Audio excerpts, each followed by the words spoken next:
What you're about to hear comes from Rajnath, a sadhu of the Natha Sampradaya tradition, the tradition that created Hatha Yoga.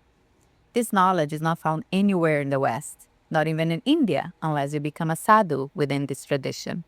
His English is not fluent enough for him to teach in this language, so this podcast is presented through a faithful voiceover. Enjoy. Before we dive into today's topic, let's get one thing straight. What you're about to hear is not my personal opinion. I'm here to deliver the raw, unfiltered perspective of the Natha Sampradaya and the Siddha Siddhanta Tantra.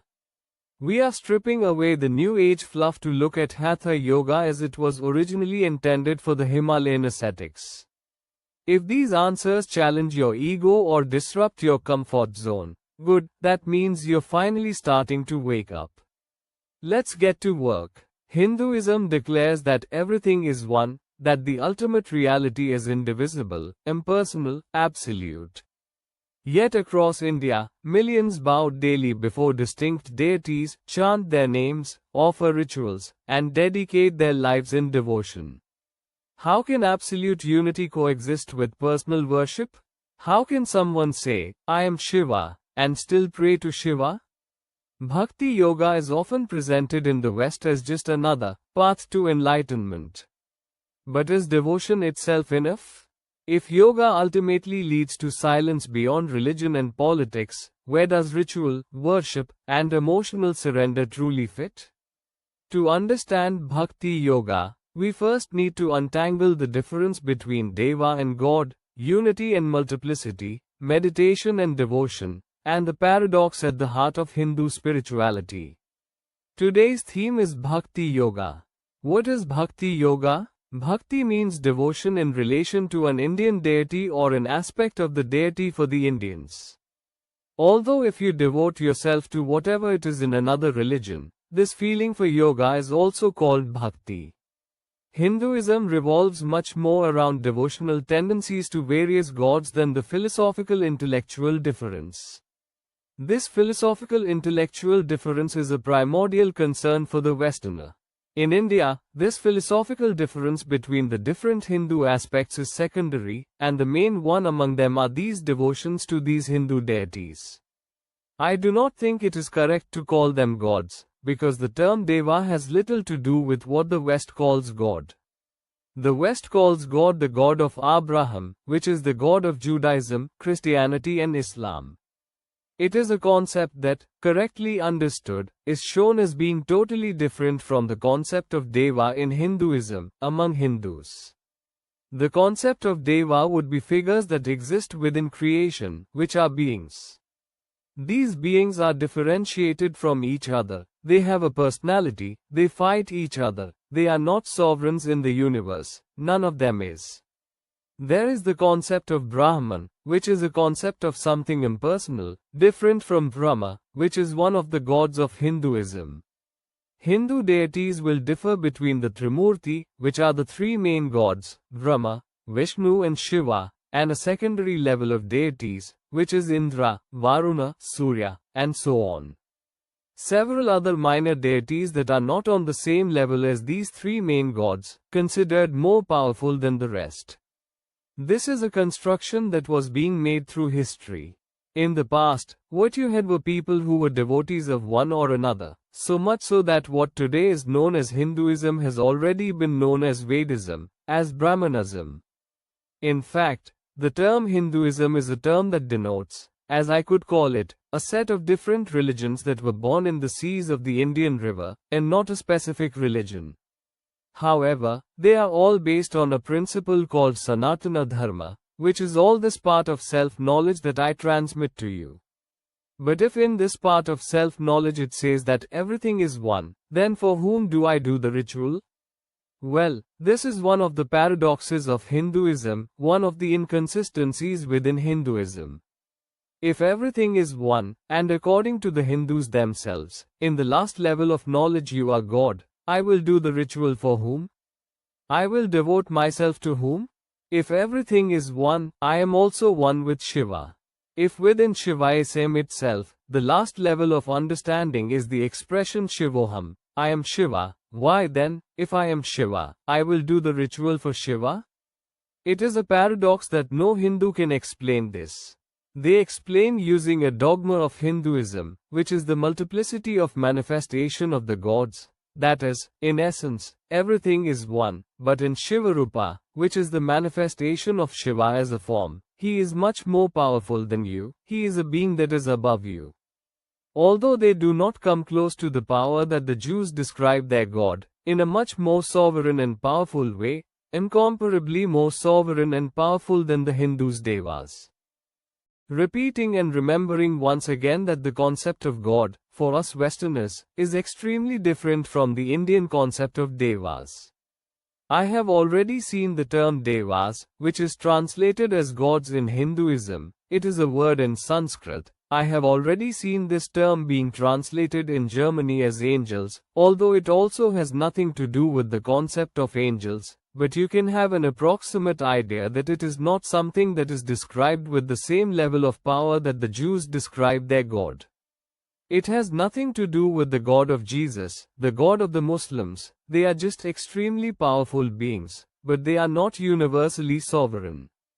Although there is a very big confusion in India. Through the years of knowing very well the Indian people, and through my personal observation, I have a personal conclusion, which is that every human being is born with a monotheistic program in his head, no matter how much this person belongs to a polytheistic religion. Why? You begin to observe a foundation in what I am saying to you. When the Indian tends to think that his God is the sovereign creator of the universe, there is no consensus among the Hindus. Usually what is passed to the Westerner is that Brahma is the creator, Vishnu is the maintainer, and Shiva is the destroyer. But this is not how it happens in the daily life of the Indian people. The Indian, who is a devotee of Shiva, will say that it was Shiva who created everything, and Brahma and Vishnu are subordinate to him. The devotees of Vishnu and his different avatars and manifestations will say the opposite, will say that Shiva is a devotee of Krishna, for example. And so it goes, in a great confusion. Sometimes it seems that Hinduism is a land of no one, where each one fight his corner to his side, because in fact it is not a religion in unison, with a structure, with a theology. Not even the Vedas can be considered as a book of rules, a book in common. Because there are also the Tantras. Although the Tantras cannot contradict the foundation of the Vedas, because otherwise they would be considered non-Hindu Tantras, as is the case of Buddhism, as is the case of Jainism. Other religions that are not considered Hindu, because they do not accept the absolute authority of the Vedas. The Vedas proclaim, everything is one, and there is only one being, which is your real self, which is you. When Buddhists exclaim that there is the Anatma, the non-existence of the Atma, the non-existence of anyone or anything, only total emptiness. And in this lies a historical fight between Hinduism and Buddhism. Hinduism questioning Buddhism, considering it a heresy, as well as Christianity is a Jewish heresy, which was born from Judaism, and Christians, as well as Jesus, are considered heretics by the Jews. In the same way, Buddhists are considered heretics by the Hindus. Buddha was also considered a heretic, and offender of the basic principles of that religion. So in all this confusion, hundreds of gods arise. It is interesting to note that some of them were historical figures, which through the legends, became mythological beings. It is also interesting to note that the Indian does not make the absolute distinction between history, mythology and religion. So when in the books they quote that there was Shiva with many arms, with blue skin, etc., they firmly believe that it was real. They do not interpret it in any way allegorically. However, in the books of Western scholars of Hinduism, they get a little ashamed and shy to pass this belief as something they really believe, and these books transmit it as something mythological, fanciful, but it does not correspond to the way the Hindu believes. The Indian believes that it was literal and it was real. And usually, these devotional tendencies arise from the family. The family has a protective deity, and the father teaches the children to praise that deity. But usually, for one individual spiritual experience or another, one or another child will end up having one or another chosen deity, called Ishtadevata. Ishtadevata is the deity that you chose as the one that guides your heart. Most of the time, it comes from an involuntary spiritual experience. The person is in a place, meditating, or leading a common life, washing clothes in a stream or something like that, and suddenly there is an apparition of that specific deity for the person, and the person becomes a devotee of that deity. Then one begins to devote daily rituals of worship to these deities. These rituals are called pujas, and these pujas are a way for the person to offer one's love to that deity. Devotion. And this act of offering your love, your heart, your devotion to this deity, is called puja. And all this devotional context, which includes these rituals, includes you repeating the name of that deity several times during the day, among other practices, is called a devotional tendency bhakti.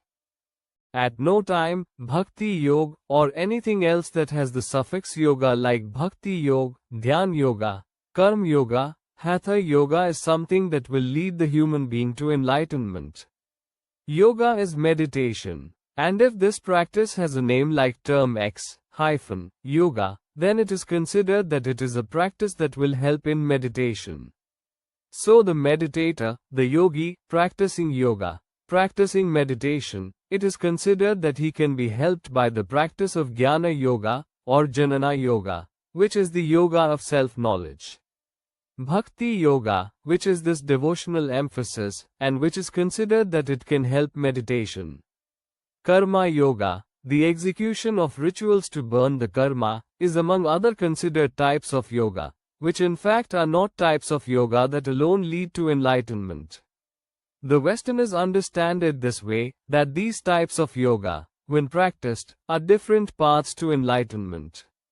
This is not how the Gurus understand. The Gurus understand that the only way to enlightenment is meditation. And these other paths yoga such as Bhakti Yoga, Karma Yoga, Mantra Yoga, they can help meditation, that is, help the practice of yoga. And within this devotional life, what you see the most in India, is Bhakti Yoga, within the yogis themselves, for the very tradition of yoga.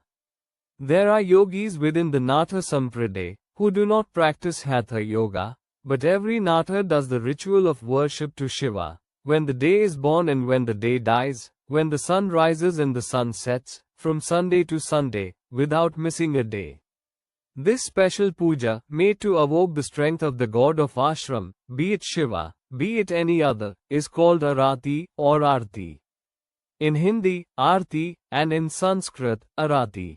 It is a puja, a worship, puja, puja, a special worship, where in addition to the activation rituals of the images with the lamp of fire, incenses, and all the elaborate ritual, you also chant long mantras of devotion to that god. They last about half an hour, 40 minutes, or even more, depending on the ritual of Arti. And in everyday life, there is this complete devotion to this god. The Guru himself is considered a statue of God, a murti, a manifestation of God. And he is seen as if he were an incarnation sent by this God that you devote yourself to. It is to these deities that the Hindu asks for help when he is in trouble. Usually he does these rituals, also asking for something, help in the problems of the day-to-day, or something like that. It is estimated that there are 330 million gods. I do not think this account is exact, nor is it true. I do not think anyone ever counted and reached the number of 330 million gods. But I can say that there are more gods than you can handle in India. Each region of India has a local deity, mainly the distant villages. In northern India, in the villages spread over the Himalayas, they have their local deities, which are usually tantric deities. And it is very common for it to be a feminine deity. And they make devotions and requests. Sometimes they make processions, very similar to those processions of the Catholics, to Our Lady. They take a sedan chair and put an image on it, and they take this image to various corners of the village to bless the places. Devotees can go with various items in hand, flowers, and incense. They sing praises to this deity through the corners of the city. It looks a lot like the procession made by the Catholics. And this type of bhakti emphasis is often used in yoga, but not as part of yoga itself. If we were to analyze yoga strictly, bhakti is not part of yoga. But, for that to be the most important part of the spiritual practice for the Hindus, the most common thing that exists, and now I'm not talking about the phony yoga places for Westerners, I'm talking about the real places of yoga, is that yoga is used as a call for that. In the same way that yoga here in the West is used as a call for the person to approach, and they make an ideological, progressive and leftist indoctrination. Maybe this is a good lesson, a good theme to be addressed another day. Because these ideals transmitted in the West, of progressivism, are opposed to the ideals defended by the yogis in India. The Indian yogis are all conservatives, practically all of them. The ideals that the Indian yogis support, for you to have an idea, just search for the Indian Prime Minister, Narendra Modi. All yogis support Narendra Modi. And they are fighters of the Indian Communist Party. Funny that yoga is used here in the West, for the propagation of ideals, different from the ideals of the Indian yogis. I'm not here saying good or bad about any political position, I'm just stating a reality, stating a truth. And it is very strange that yoga practices are used. Yoga in itself has nothing to do with politics, nothing to do with politics. But it is used in the West to attract people, to pass a moral, libertine, progressive parameters, and opposed to the values that the Himalayan yogis defend. In the same way, in my personal opinion, yoga in its essence, as what it is, has nothing to do with religion. It is just a set of techniques to facilitate meditation, meditation in approximation with silence, and even on the website of some evangelical churches, it is written there, God speaks through silence. Silence is the voice of God. This is on the website of one of the largest churches in the world. Silence is something beyond any religion. You will find this in several religions. You will find this silence in the Rasidic saints of Judaism, in the wise men of Sufism within Islam, in the mystical Christians. If you research, there are priests of the Russian Orthodox Catholic Church, who are hermits of the desert. Sometimes they build houses on top of high peaks of rocks, and there they isolate themselves in a silent, introspective life, seeking God through silence, through isolation, just like a yogi. So this silence itself has nothing to do with religion, has nothing to do with politics, has everything to do with yoga. Yoga is a road that leads to silence. However, people, whether malicious or not, use yoga to bring people to what is important to them, be it the defense of political ideals, be it the conversion, the devotion to certain gods, deities, etc. So, this is what I have to say about an introduction to Bhakti Yoga. If you have any questions, you can join the Telegram channel, where I open space for questions to be sent. And that's it for today's episode. If this conversation sparked your curiosity and you want to go deeper, make sure to subscribe to the podcast so you never miss an episode. And for a chance to have your question answered by me, for those who truly want to explore these teachings in more depth, in my Telegram channel, I share full-length classes once a week about Hatha Yoga and self-knowledge. I'll see you in the next episode.